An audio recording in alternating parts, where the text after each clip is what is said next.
Basically, 2 years ago, South Africa passed some new regulations regarding wildlife. And among them was regulations overseeing the hunting of threatened species, CITES species, that would be rhino, leopard, lion, so forth. What they wanted to do was have outfitters who provide what are called captive bred lion hunts. These are lions that were raised in captivity and then are released for a hunter to hunt them. What the government wanted to do was have a 2-year release period, which means the lion would have to be free roaming in a very large enclosure for 2 years before it could be hunted. Well, the South African Predator Breeders Association contested that. They went to court over it because they said that what was involved in being able to do that would basically put them out of business. It would make it too expensive to be able to operate. Last week, the High Court in South Africa came down, made a decision, and they decided in favor of the government. So now the question is, the Predators Association is talking about appealing the decision, but if they don't, what does that mean for this kind of hunting in South Africa? What I am hearing is that it will probably mean that the smaller operators, the guys who used to take a lion, get a lion from a breeder and release it into a small area a few days before the hunter got there, that's going to go away. You're not going to see that anymore. Gee whiz. I'm sorry? Gee whiz. So what will probably happen is a handful of operators who saw the writing on the wall 2 years ago and started taking steps to adapt their operation. Those are the guys that are going to be left standing. And I'm talking about operators like Tam Safaris.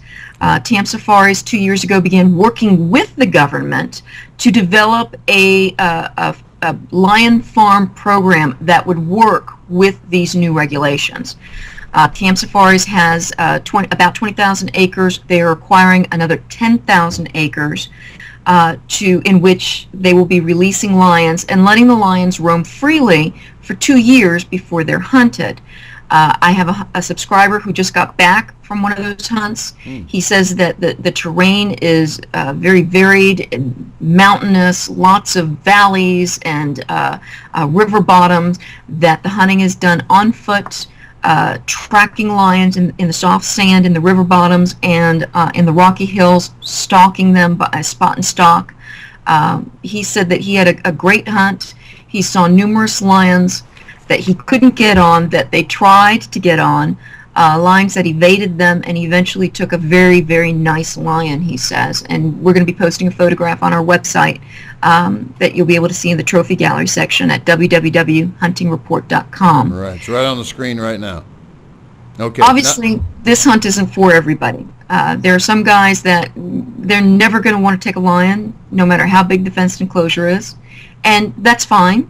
But there are other guys like this one subscriber who did it and said that he thought it was a true hunt, that it was a challenging hunt. It was not like shooting fish in a barrel. He felt that he really had to work for his lion, and sure.